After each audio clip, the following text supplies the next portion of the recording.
Everybody knows how crazy trade season gets in the NBA. It's one of the rare times in life where change is almost always exciting, but this year, a monumental shift happened in the span of a week. The entire sports world was shocked by the trade of Luka Doncic to the Lakers for Anthony Davis. Quite literally, the craziest trade in NBA history just went down. I can't believe what I'm about to announce this second. There's no way this is real.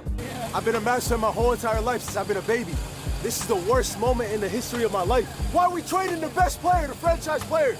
How are we trading the franchise player? He went to the NBA Finals. He's supposed to have a statue. Almost everyone's first reaction, including myself, was that the report was either fake or Shams was hacked.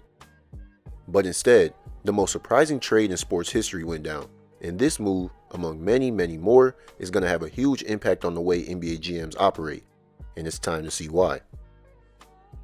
With the trade deadline being over, we saw multiple blockbuster moves. From Luka going to LA, Fox going to San Antonio, or even Brandon Ingram getting shipped to Toronto, GMs had no fear moving off of cornerstone pieces in favor of more financial security. And that's where this all shifts. With the current CBA, teams are a little more cautious to hand out big extensions and stay above that second apron if they aren't true championship contenders. Because those first and second aprons have some huge restrictions to them that makes it extremely difficult for a good but not elite team to justify paying that kind of money. These restrictions, along with the absurd trade between LA and Dallas, have given front offices the green light to dump out any questionable contracts on the books. And this is exactly how we got the craziest trade deadline in sports history. On a random Saturday night, Mavs GM Nico Harrison put off one of the craziest deals we have ever seen. As the dust settled, reports began to come out about weight and conditioning issues being the primary reason the Mavs shipped their 25-year-old superstar over to the West Coast. Now, I agree that his conditioning and weight has been an issue, because he's put up some of the worst defensive performances I've seen from a superstar maybe ever. But a guy fresh off a finals trip being traded away for being fat, it makes no sense to me. And according to the GM, he's now prioritized defense, which was a key reason he only contacted the Lakers due to having Anthony Davis. Now, I love AD, one of the best defenders in the world, but it's somewhat of malpractice to not at least have some type of bidding war for one of the best basketball players in the entire world. And the Lakers have now lucked into another franchise cornerstone piece after going from Jerry West and Wilt Chamberlain to Kareem to Magic Johnson to Shaq to Kobe to LeBron and now Luka Doncic. This was a trade that opened a can of worms for GMs across the league to express their freedom to improve their situations before that deadline passed.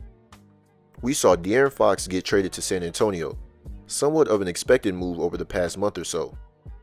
The Kings' window to compete passed by after a playoff trip a few years ago, and Fox expressed his desire to play specifically with Wemby and Stephon Castle, promising a contract extension with only the Spurs this upcoming summer. This is a beautiful move for San Antonio, as players have already shown that they want to come play with the next face of the NBA. I think the fit between Fox and Wemby will work very well, even though I imagine the pairing of Trae Young and Victor to be elite. But nonetheless, Fox is that piece of the Spurs puzzle, and this trade also solved a problem for another team, the Chicago Bulls. The Bulls and Zach LaVine reached a point where the former All-Star was ready to compete in the postseason, and Chicago ready to rebuild. This brought the perfect opportunity for the Bulls, Kings, and Spurs to put this deal together. LaVine was sent to a somewhat better team, Sacramento got some draft picks while not being completely in rebuild mode, San Antonio got their PG of the future, and the Bulls got some expiring contracts along with a decent first-round pick for this year's draft. And another case of a contract dispute turning into an internal battle is Jimmy Butler being traded to the Warriors. This is a direct byproduct of a team too scared to overpay for an aging star due to the new apron rules. And with Miami not being able to get past that hump with Butler, it made sense to move on now. But this benefits both sides tremendously. Even though Jimmy went out in a negative way with all the extra noise he made by not trying in games and showing up late to certain things, the Heat got a pick, got below the first apron, and the Warriors got another star next to Curry, whose contract matches up exactly with Steph and Draymond with 3 more years remaining. And another championship hopeful team in the Milwaukee Bucks made a move that they expect to get them over the hump in the Eastern Conference. they traded Chris Middleton and their first round pick from last draft, AJ Johnson, to the Wizards for Kyle Kuzma. This move to me feels like a very lateral trade that should have happened years ago. The Bucks did a terrible job maximizing their profits from Middleton by trading him a few years past his top value, as he's been struggling with knee and ankle injuries. Then to double down on that decision, they included their most recent pick, who was already expected to be a long-term project. And in return, they got a wing who's having the worst shooting season of his career in Kyle Kuzma, someone who I don't think is the best fit next to Giannis that the Bucks were looking for. He's shooting 42% from the field, 27.5% from 3, and only 61% from the free throw line. Kuz also has 2 more years after this season on his contract, so the Bucks are locked in. But for a real contender, the Cavs filled one need they absolutely had, a wing. Getting DeAndre Hunter for 2 insignificant role players immediately boosts the already elite core that Cleveland has.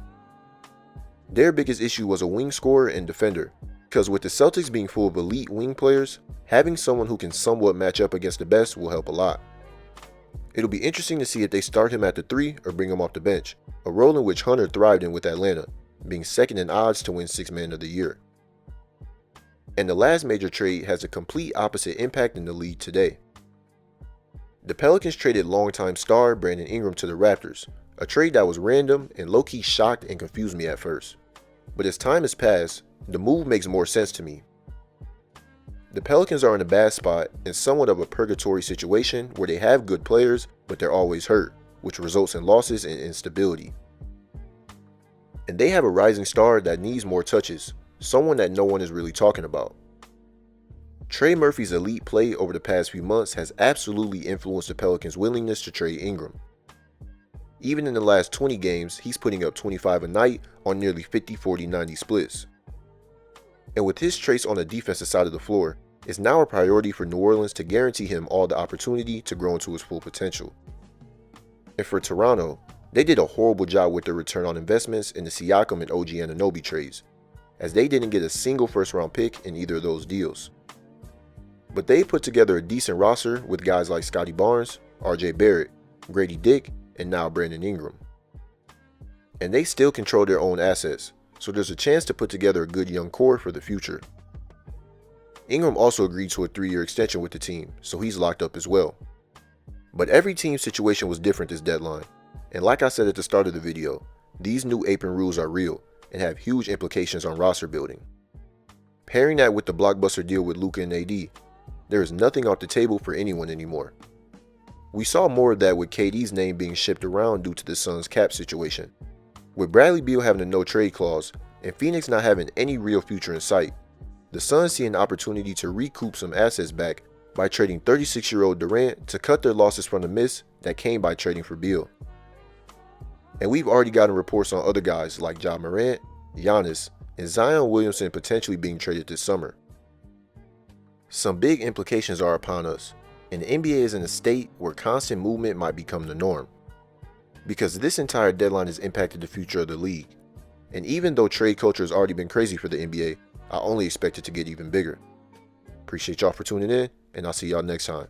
Peace.